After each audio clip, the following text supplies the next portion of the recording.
ನಾನು ನನ್ನ ಹೃದಯದಲ್ಲಿ ಚೆಲ್ಲಾಟವಾಡಿದ ಚೆಲುವೆ ಸಾಗರಿಗಾಗಿ ಬದುಕಬೇಕು ನಾನು. ಏಕೆ ಗೊತ್ತಾ, ಅಂದು ನನ್ನಿಂದ ದೂರವಾಗುವಾಗ ನನ್ನ ಮನೆಗೆ ತಪ್ಪದೆ ಬನ್ನಿ ಎಂದು ಹೇಳುವ ಮಾತಿಗಾಗಿ ಬದುಕಬೇಕು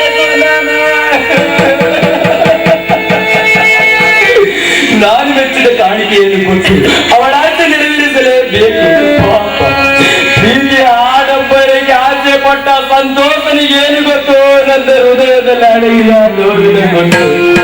ಅವಳೇ ನನ್ನ ಜೀವನ, ಅವಳೇ ನನ್ನ ಸರ್ವಸ್ವ ಎಂದು ನೆನಪಿದೆ. ಒಂದಾಗಿ ಬೆಳೆದವರ ಹೃದಯಗಳ ಮಧ್ಯೆ ಹಚ್ಚಿದೆಯಲ್ಲೇ ವತ್ಸರವೆಂಬ ಬೆಂಕಿ.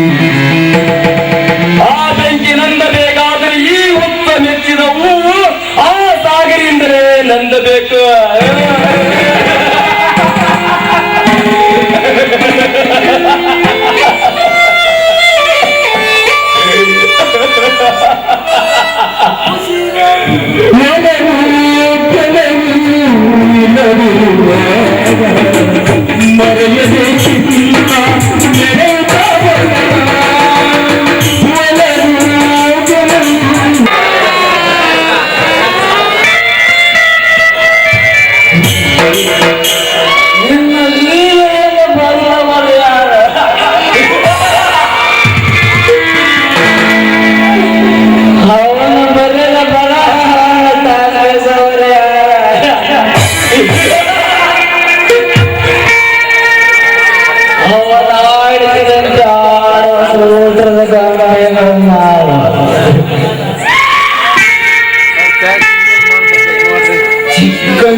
ದಿಕ್ಕದಲ್ಲಿ ಹೊಲ ಸುದೀಪನ ಮಾತನ್ನು ನಂಬಲಿ,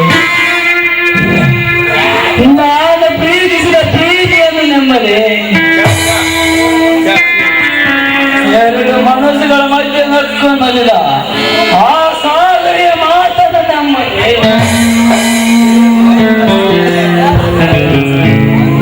ಬಂದು ತಾಯಿ ಬಂದು ಮರ ಕಾಣುವುದಿಲ್ಲ,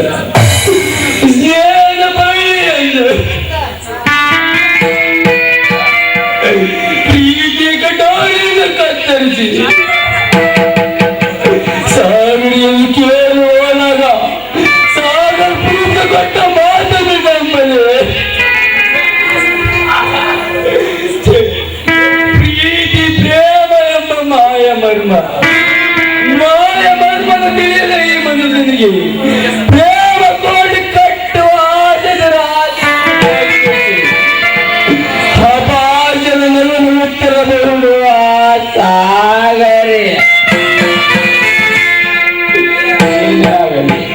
ಕೊನೆಯದಾಗಿ ಅವನೊಂದು ಮಾತು ಕೇಳಿ ನನ್ನ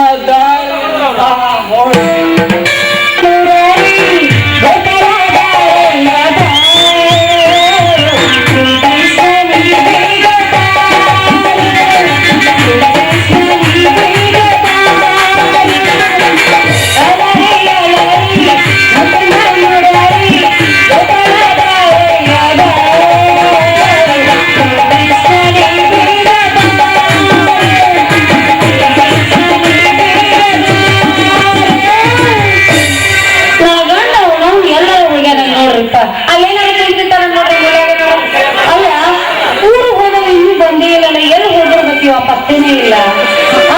ಈಗಿನ ಕಾಲದಾಗ ಗಂಡ ಹೆಂಡ್ರು ಒಂದು ನಿಮಿಷನೂ ಬಿಟ್ಟಿರೋದಿಲ್ಲ.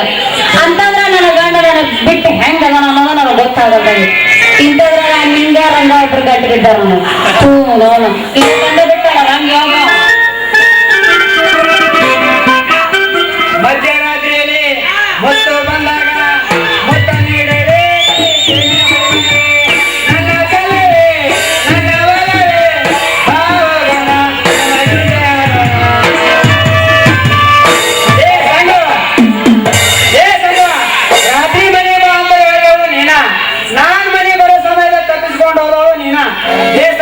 ಯಾಕಂತೀಯ ನನ್ನ ಜೀವನ ಅಷ್ಟೇ ನೀ ಹಿಂಡ್ಕೊತಿ ಜೀವ ಸ್ವಲ್ಪ ದಿವಸ ತಾಳ, ಅದಕ್ಕೊಂದು ಟೈಮ್ ಬರ್ತೈತಿ. ಒಂದಿಲ್ಲ ಅದನ್ನ ಟೈಮ್ ನೋಡಿ ನಾನು ನಿನ್ನ ಕಣ್ಣಗ ಮಾಡ್ತೀನಿ. ಮಾಡ್ತೀಯವ ನೀನ್ ಮಾಡ್ತೀವಿ ಮಾಡಕತ್ತೀಯಲ್ಲ 3 ದಿನದಿಂದ ನೀನ್ ನೆನಪಿನಾಗ ನನ್ನ ವ್ಯಾಪಾರ ಎಲ್ಲ ಹಾಳಾಗೈತಿ.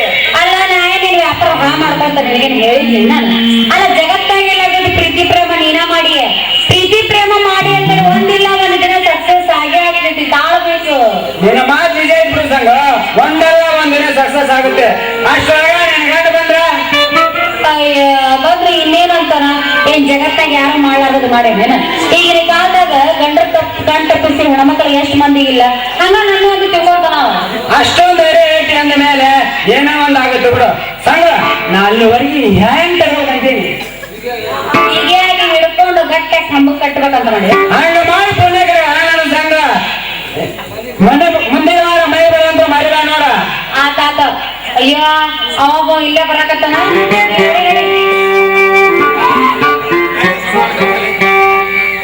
ಸಂಜೆ ನಾನು ಈ ಪ್ರಪಂಚದ ಸಾಕಷ್ಟು ಹೆಣ್ಣುಗಳನ್ನು ನೋಡಿ ಆದ್ರೆ ನಿನಗಿಂತ ಬೆಲೆ ಯಾರಿಗಲ್ಲ ಬಿಡು ಏನು ಪಾಲಿಸು ಏನು ವಯಸ್ಸು ಯಾಕೆ ವಯ್ಯಾರ ಮಾಡಿ ನಾನು ಜವ ಕೊಡಿಸ್ತೀಯ ಬೀದಿಗೆ ಬಂದ ನಾ ಹೆಂಗ ಮಾಡಿ ಕೂಡಿ ಹಂಗೆ ನಿಂಗಲ್ಲ ಏ ನಿಂಗು ನೀನ್ ತಪ್ಪಿಕೊಂಡಿದ್ದೀನಿ ಇವತ್ತು ಬಿಡಿಸ್ತೀನಿ ನಿನಗೂ ನೀನು ಗುಂಗು ಬಿಡಿಸೋದ್ರೊಳಗೆ ನಾನು ಹಾಕ್ತೀನಿ ಹಿಂಗು ತಿಂದು ಮಂಗ ಅಲ್ಲ ನೀನು ಏಕೆ ನೋಡ್ಸ ಸ್ವಲ್ಪ ಐತೇನೆ ನಿನ್ನ ಬಿಟ್ಟು ನಾ ಯಾರು ಮಾಡಿ ಬೇರೆದವ್ರ ಮೇಲೆ ಮಾಡ್ಲಿ ಮನಸ್ಸು ಅಲ್ಲ ಅಷ್ಟೊಂದು ಪ್ರೀತಿ ನನ್ನ ಮೇಲೆ ಐತೆ ಅಂದ್ಮೇಲೆ ಯಾಕೆ ಕೊಡುಗೆ ಸಾಯ ಅಂತ ಮಾಡ್ತೀಯ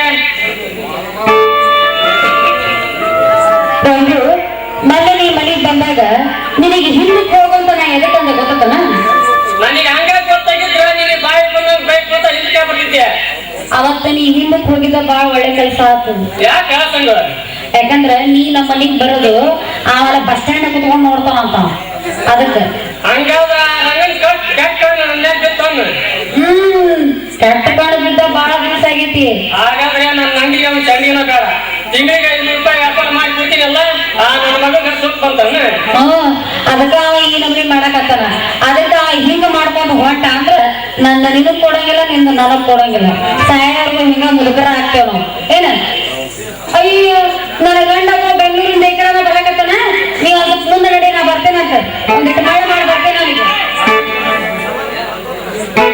ಇನ್ನು ಯಾಕೆ ಬರ್ಲಿಲ್ಲ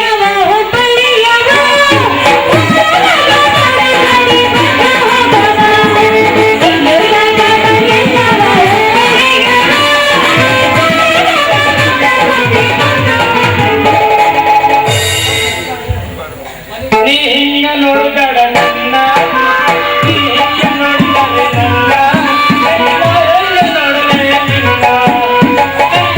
ನಿನ್ನ ನೋಡಲೇ ನಿನ್ನ ನೀ ಹಿಂಗ ನೋಡಬೇಡ ನನ್ನ ನೀ ಹಿಂಗ ನೋಡಿದರೆ ನನ್ನ ನೋಡಲೇ ನಿನ್ನ ಅಲ್ಲ ಸಂಜೆ ಮನೆ ಬಂದು ಗಂಡನ್ ಗೆದ್ದು ಬಂದು ಒಂದು ಚಮ್ ನೀರು ಕೊಡ ಹೆಂಡ್ರ ಈ ಕಾಲದಲ್ಲಿ ನೀರ್ ತಗೊಂಡು ನಾನು ದಾರಿಯ ಕಾಯ್ಕೊಂತ ಇಲ್ಲಿ ತಕ ಬಂದೆ ಅಂದ್ಮೇಲೆ ನನ್ ಮೇಲೆ ಅದಷ್ಟು ಪ್ರೀತಿ ಐತಿ ಅಂತ ನಾನು ನಿನಗೆ ಪ್ರೀತಿ ಇವತ್ತೈತಿ ಅನ್ನೋದು ಗೊತ್ತಾಗತ್ತ ನಿನಗ ಅಲ್ಲ ಮನ್ಯಾಗ ಹೋಗ್ಬೇಕು ಏನ್ ತಗಳ ಹಾಗೆ ಏನ್ ಮಾಡ್ಬೇಕು ನಾವು ಖಬರ್ ಐತಿ ಜನರು ಮಂದಿ ಮಠ ಅಂತ ಇದ್ದಾರ್ದಾಗ ಇರ್ತಿದ್ದ ನಿನ್ನ ಬುದ್ಧಿ ಸರಿ ಕೇಳೋಣ ಎರಡು ಬೇಸನ್ ಅಂದ್ರೆ ಮೆಣಸಿಕಾಯಿ ಇರ್ತಾವಲ್ಲ ಮೆಣಸಿಕಾಯಿ ಬೇಸನ್ ಬೇಯಿಸ್ಬಿಟ್ಟಿದ್ದ ನನ್ನ ಮನಸ್ಸು ಹೌದು ಯಾಕ ನನ್ನ ಬುದ್ಧಿಗೆ ಏನಾಗೈತೆ ಅಂತದ್ದು ಲೇ ಸಾಕ್ ಮುಚ್ಚ ಬಾಯ ಈಗ ಬಜಾರ್ನಾಗ ಹೇಳೋ ವಿಷಯ ಅಲ್ಲ ಮನೆ ಕುಂತ ಮಾತಾಡೋ ವಿಷಯ ಮನೆ ನೋಡಿ ನೀನು ಇವತ್ತು ಮಾಡ್ತೀನಿ ಪೂಜಾನ ಅದೇನ್ ಮಾಡ್ತೇವೆ ನೋಡ್ತೀನಿ ನಡಿ ನಾನು ಜಾತ್ರೆ ಹೊರಗೆ ಕಡಿತಾರೆ ನಾವು ಹೊರಗೆ ಕಡಿತ ಅಂತ ನಾನು ಮಗ ಬಿಡ ಮಗ ಅಲ್ಲ ಬಿಡಿ ಬೇಡ ಮಾವ ನೀನು ನನ್ನ ಕೈ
ವರದಕ್ಷಿಣೆ ಎಂದರೆ ಬಾಯ್ಬಿಡುವ ಈ ಸಮಾಜದಲ್ಲಿ ವರದಕ್ಷಿಣೆ ಬೇಡ ಎನ್ನುವ ಗಂಡು ಸಿಕ್ಕಿದ್ದಾನೆ ಅಪ್ಪಾಜಿ.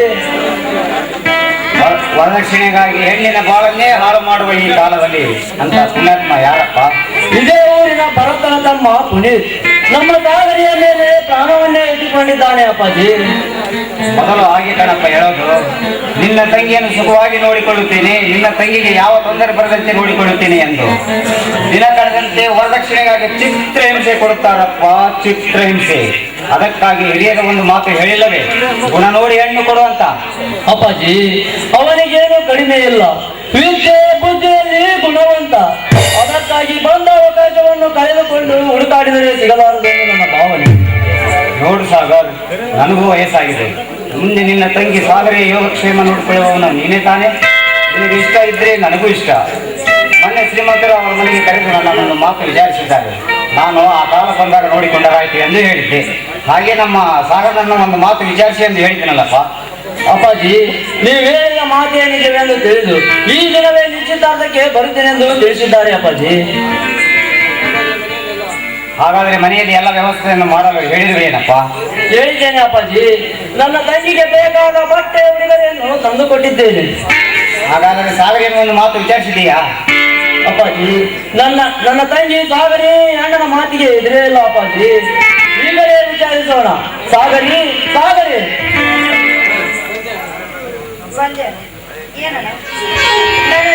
ಕರೆದಿಯ ನೀನು? ನೋಡಮ್ಮ, ಹೆಣ್ಣು ತವರು ಮನೆಯಲ್ಲಿ ಸುಖವಾಗಿ ಬೆಳೆದು ಪ್ರೀತಿ ವಾತ್ಸಲ್ಯದಿಂದ ನಗುತ್ತಾ ಇದ್ದರು. ಕೊನೆಗೊಂದು ದಿನ ಹುಟ್ಟಿದ ಮನೆ ಬಿಟ್ಟು ಕೊಟ್ಟ ಮನೆಗೆ ಹೋಗಲೇಬೇಕು. ಪತಿಯ ಜೊತೆಯಲ್ಲಿ ಏನೇ ಕಷ್ಟ ಬಂದರೂ ಸಹಿಸಿಕೊಂಡು ಹುಟ್ಟಿದ ಮನೆಗೆ ಕೊಟ್ಟ ಮನೆಗೆ ಕಳಂಕ ತರದಂತೆ ಬಾಳಬೇಕಾಗಿದ್ದು ಹೆಣ್ಣಿನ ಕರ್ತವ್ಯವಮ್ಮ. ಇದೇನ ಮಾತನಾಡ್ತಾ ಏನು ಪೂಜೆ? ನೀನೇನು ಕೇಳಲಿಲ್ಲವಮ್ಮ. ಆದರೆ ಬೆಳೆದು ನಿಂತ ತಂಗಿಯ ಮಾತನ್ನು ಅರ್ಥ ಮಾಡಿಕೊಳ್ಳದ ದಡ್ಡನಲ್ಲಮ್ಮ ಈ ನನ್ನ. ಅದಕ್ಕಾಗಿ ಇದೇ ಊರಿನ ಭರತನ ತಮ್ಮ ಪುನೀತರಿಗೆ ನಿನ್ನ ಕೊಟ್ಟು ಮದುವೆ ಮಾಡಿಕೊಂಡು ಮಾತು ಕೊಟ್ಟಿದ್ದೇನಮ್ಮ. ಅವರು ಈ ದಿನವೇ ನಿನ್ನನ್ನು ನೋಡಲು ಬರುತ್ತಿದ್ದಾರೆ. ಅಣ್ಣ ಏನೇನ ಹೇಳ್ತಾ ಇದ್ದೇನೆ, ಈ ರೀತಿ ವಿಚಿತ್ರವಾಗಿ ಮಾತಾಡ್ತಿದ್ದೆ. ಹೇಳಬೇಕಾದದ್ದನ್ನೇ ಹೇಳುತ್ತಿರುವೆನಮ್ಮ. ಸಾಗರಿ, ವಯಸ್ಸಿಗೆ ಬಂದ ಹೆಣ್ಣು ಮನೆಯಲ್ಲಿದ್ದರೆ ಕಾಮಕರ ಕಂಡು ನಮ್ಮ ಮನೆಯ ಮೇಲೆ ಇದ್ದೇ ಇರುತ್ತದೆ ಅಮ್ಮ.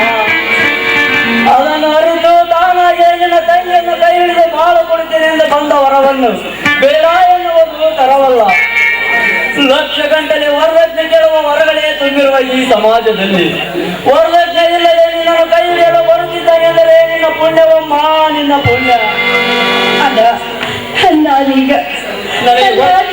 ನನಗೆ ಗೊತ್ತಮ್ಮ. ನನ್ನಣ್ಣ ಮೊದಲು ನನ್ನ ಮದುವೆ ಮಾಡಲು ಮುಂದಾಗಿದ್ದಾನೆ. ಅವನಿಗೆ ಮೊದಲು ಮದುವೆ ಆಗಿ ಅತ್ತಿಗೆಯನ್ನು ಮನೆಗೆ ಕರೆತರಲಿಲ್ಲ ಎನ್ನುವುದೇ ನನ್ನ ಆಸೆ ಅಲ್ಲವೇ? ನಾನೀಗ ಒಬ್ಬ ಹುಡುಗಿಯನ್ನು ನೋಡಿರುವೆ. ಅವರನ್ನೇ ಮದುವೆಯಾಗಿ ಮನೆ ತುಂಬಿಸಿಕೋ ಎಂದಲ್ಲವೇ ನಿನ್ನ ಮಾತಿನ ಅರ್ಥ? ಖಂಡಿತ ನಿನ್ನ ಮೇಲೆ ಆಣೆ ಮಾಡಿ.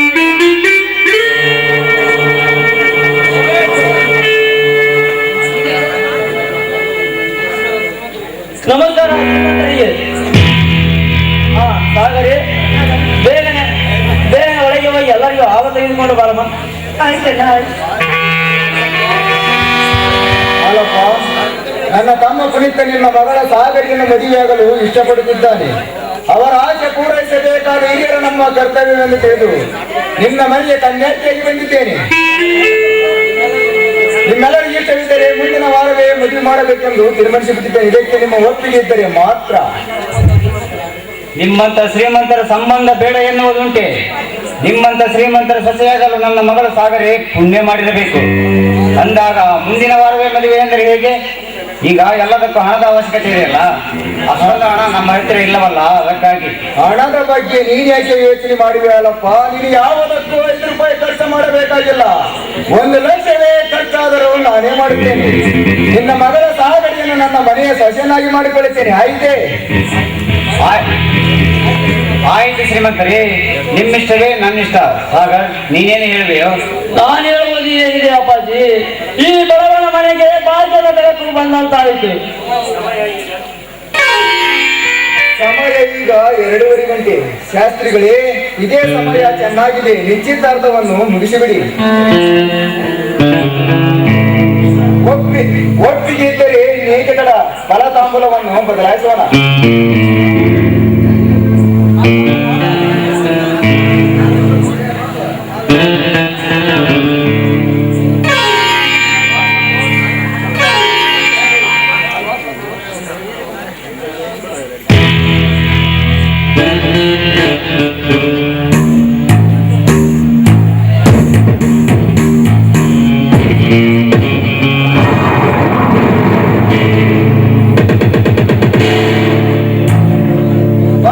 ಸಮಯಕ್ಕೆ ಸರಿಯಾಗಿ ಬಂದಿ.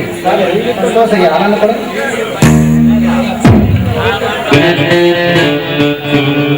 ಹಾಲು ಕುಡಿಯೋರು ನನಗೆಲ್ಲ ನೀವೇನು ತಪ್ಪು ತಿಳಿದುಕೊಳ್ಳಬೇಡಿ.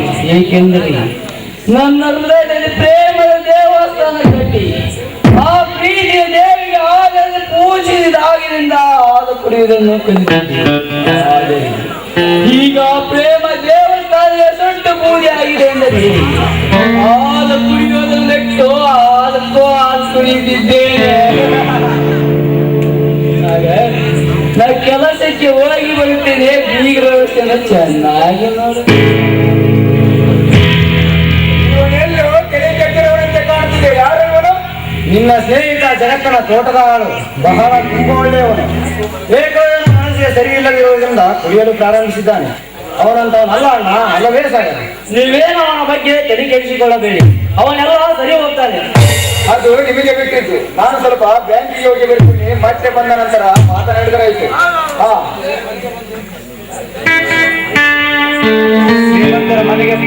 ಶ್ರೀಮಂತರ ಮನೆಗೆ ಬಂದು ಊಟ ಮಾಡದೆ ಹಾಗೆ ಹೋದರೆ ಮನಸ್ಸಿಗೆ ತುಂಬಾ ನೋವಾಗುತ್ತದೆ.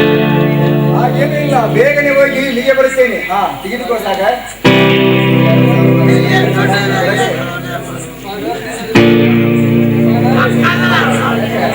ಸಾಗರ್, ನಿನ್ನ ಹತ್ತಿರ ಸ್ವಲ್ಪ ಮಾತನಾಡುವುದಿದೆ. ಒಳಗಡೆ ಹೋಗಿ ಮಾತನಾಡೋಣ ಬಾರಪ್ಪ. ಆಯ್ತು ನೋಡಿ ಅಪ್ಪಾಜಿ. ಸಾಗರಿ, ಮದುವೆಯನ್ನಾಚೆ ನಿನ್ನ ಮುಖದಲ್ಲಿ ನಗುವೇ ಇಲ್ಲದಂತಾಯ್ತು. ಏಕೆ? ಏನು ಯೋಚಿಸ್ತಿರುವೆ? ನನ್ನ ಜೀವನದ ಘೋರ ಕಥೆ ಅದು. ನಾನು ಹುಡುಗಿನ ಮುಂದೆ ಹೇಳಲಿ ಬೇಡ, ಹೇಳುದು ಬೇಡ. ಒಂದು ವೇಳೆ ಯಾರು ಹೇಳಬೇಕು, ಇವಳು ಹೋಗಿ ನಮ್ಮ ಮನೇಲಿ ವಿಷಯ ತಿಳಬೇಕು. ಅದನ್ನು ಕೇಳಿ ನಮ್ಮಣ್ಣ ನನ್ನನ್ನು ಬಿಟ್ಟು ಹೊರಟು ಹೋದ್ರೆ ಏನ್ ಮಾಡಿ? ನೋಡು ಸಾಗರಿ, ನಾನು ಅಂದುಕೊಂಡಿದ್ದೆ ಒಂದು, ಅದು ವಿಧಿ ನೀಡಿದ್ದೆ ಮತ್ತೊಂದು. ಈಗ ನನ್ನ ಮನಸ್ಸು ಒಣಗಿದೆ, ಮರವಂತಾಗಿದೆ. ನನ್ನ ಮನಸ್ಸಿನಲ್ಲಿ ಯಾವ